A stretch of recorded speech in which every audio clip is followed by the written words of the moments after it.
Hello friends, வணக்கங்க. பாத்திரங்க நிறையா சேர்ந்துருக்குதுங்க. 2 பேர் தான் இருக்கோம். நிறையா பாத்திரம் சேர்ந்துருச்சு.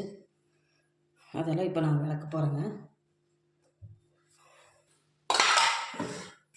ஒரு சில பேர் விளக்குறதுங்க உள்ளே வந்து இந்த காஃபி குடித்த கரையும் கூட போகாமல் இருக்கும். குடிச்சு நல்லா நம்ம கொஞ்சம் தேய்ச்சி கழுவிட்டோம்னா அதை அப்படி உள்ளே கை விட்டு சுத்தமாக இருக்கும். வாசனை இல்லாமல் அது ஒரு மாதிரி வாடகை அடிச்சுட்டு கவுச்சியோடு வச்சுட்டு நல்லா விளக்கிட்டோம்னா அந்த கரையும் இருக்காது.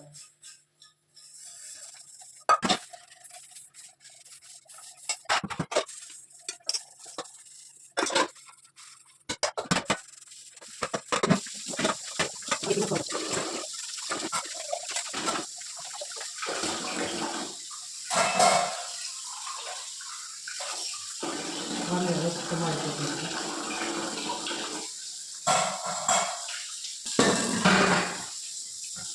இதனால தான் நீங்கள் பாருங்கள், போர் தண்ணி தான், ஆனால் ஒரு புள்ளி இல்லாமல் இருக்கு பாரு. அவ்வளோ நல்லா இருக்குது தண்ணி.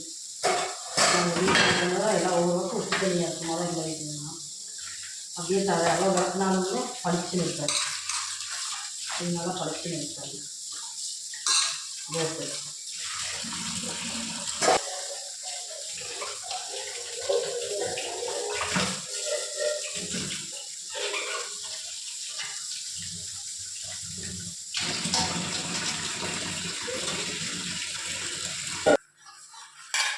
இதெல்லாம் நல்லா விளக்குனீங்கன்னா கரையாக இருக்கும். இந்த வகையில் விசில் வர்றதுக்கு இந்த இதெல்லாம் விசில் வர்றது நல்லா சுத்தமாக விளக்கிட்டோம்னா விசில் வர்றது.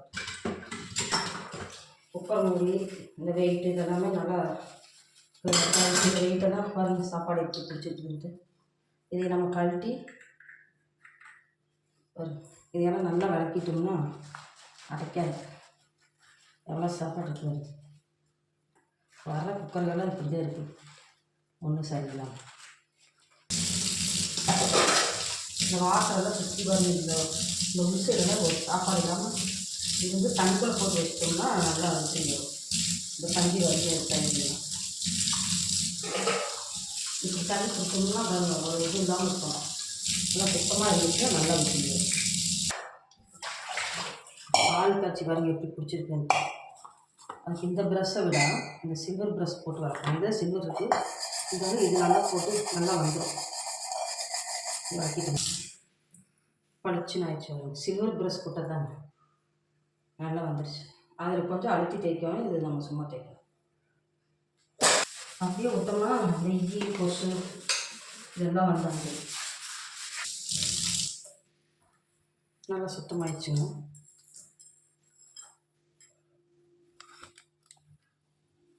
பளிச்சுன்னு இருக்கு பாருங்க.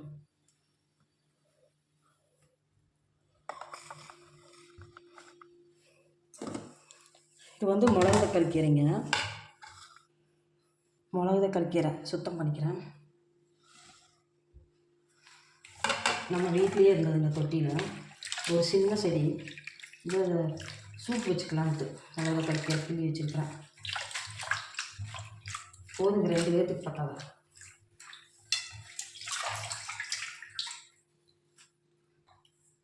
இது வாய்ப்புண்ணெல்லாம் இருக்காது, வயிற்றில் புண்ணு வாய்ப்புண்ணு. இதை வந்து இங்கே வந்து நாங்கள் வந்து சுக்குட்டி கீரைன்னு சொல்லுவோம். மிளகு தக்காளி கீரையே சொல்லலாம்,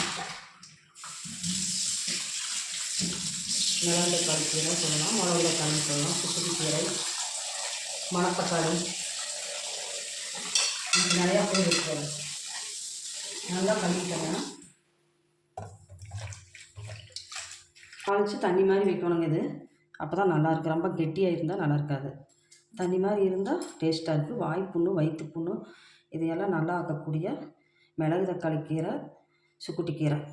இதை சுக்குட்டி கீரைன்னு சொல்லலாம், மிளகு தக்காளி கீரை, மணத்தக்காளி 3 விதமாகவும் சொல்லலாங்க. செஞ்சு காமிக்கிறேங்க. வெங்காயம் பூண்டு உளிச்சிக்கலாங்க. வெங்காயம் பூண்டு உளிச்சிக்கலாம். கீரை எடுத்து கழுவி வச்சுருக்கிறேன். தக்காளி கழுவி வச்சுருக்கிறேன். தேங்காய் கொஞ்சம் போட்டுக்கலாங்க.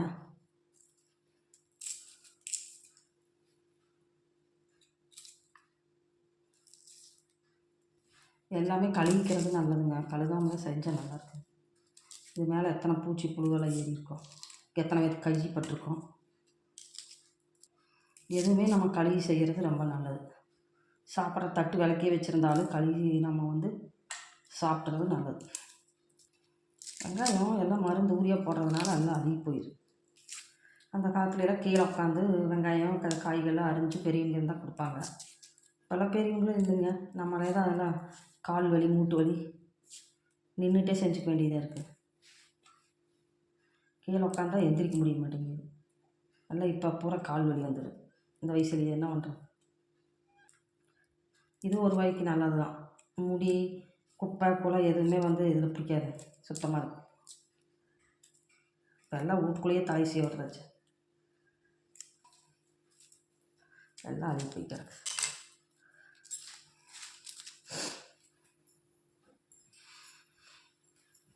பூண்டு வந்து நம்ம உளிக்கிறதுக்கு நகமெல்லாம் வலிக்குங்க, நகக்கண்ணெல்லாம் புண்ணாயிருது.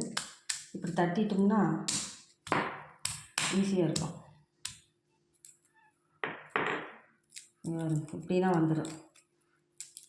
நம்ம அவசரமாக எங்கேயாவது குழம்பு வைக்கிறதுக்கு வந்து உரிக்க நேரம் ஆகும்னா இப்படி எடுத்து போட்டுக்கலாம். நகமும் இல்லாததுக்கு உரிக்க ரொம்ப நேரம் ஆகுங்க, நகக்கண்ணெல்லாம் வலிக்கும். இது டக்குன்னு வேற முடியும்.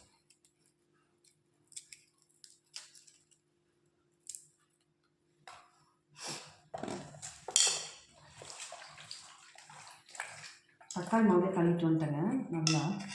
அது இந்த வெங்காயம் தண்ணியில் போட்டுருந்தேன்.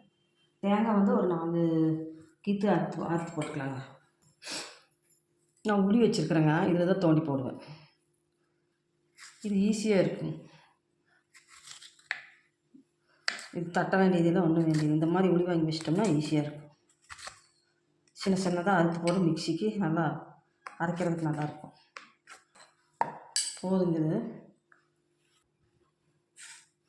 சோம்பு போட்டுக்கலாம். எவ்வளோ போட்டால் போதுங்க, இது 2 அரைச்சா போதுங்க. தேங்காய் நல்லா அரைச்சிருச்சுங்க நைஸாக. தக்காளி அரைஞ்சிக்கலாங்க.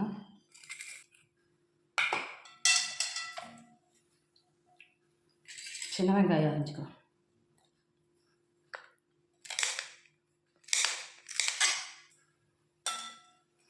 நல்லா அரைஞ்சிட்டேங்க. தாளிச்சிக்கலாம். அடுப்பத்தை வச்சுக்கோங்க. நல்லா பண்ணணும். ஊற்றிட்டேங்க. கடுகு போட்டுக்கலாம்.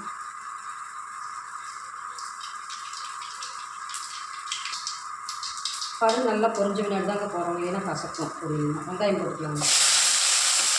சின்ன வெங்காயம் நல்லா வணங்கின பின்னாடி தான் நம்ம தக்காளி போடணும். தக்காளி பூண்டு நல்லா வணங்கிடுச்சுங்க. தக்காளி பூண்டு போட்டுக்கலாம். நல்லா வணங்கிடுச்சுங்க தக்காளி பூண்டு. கீரை போட்டுக்கலாம்.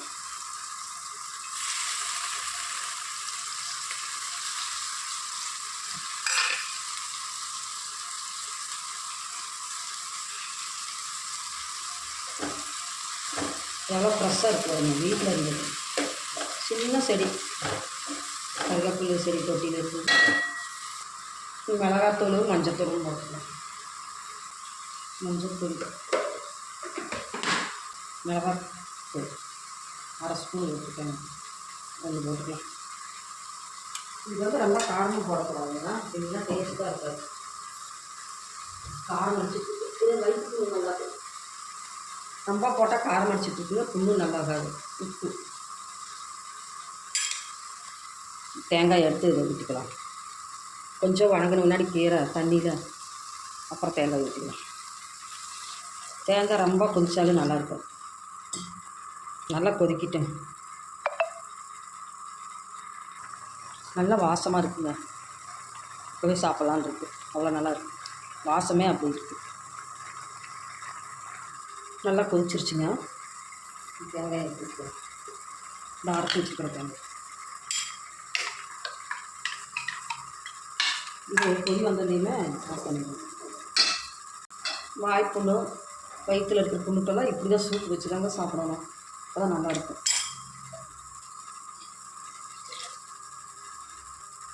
ஒரு கொதி வந்ததுக்கே ஆஃப் பண்ணிடுவோம். நல்லா கொதிச்சிருச்சுங்க. ஒரே கொதி தான் விட்டேன். நீ அடுப்பு ஆஃப் பண்ணிடலாம். தேங்காய் போட்டால் எந்த குழம்பா இருந்தாலும் ஒரு கொதி தாங்க, இறக்கி வச்சிருவோம். நல்லா கொதிச்சிருச்சு.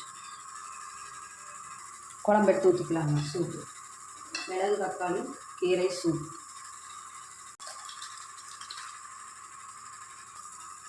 மிளகு தக்காளி கீரை சூப்பு ரெடி ஆயிடுச்சுங்க. டேஸ்ட் நல்லாயிருக்கும். இது மாதிரி நீங்களும் செஞ்சு பாருங்கள்.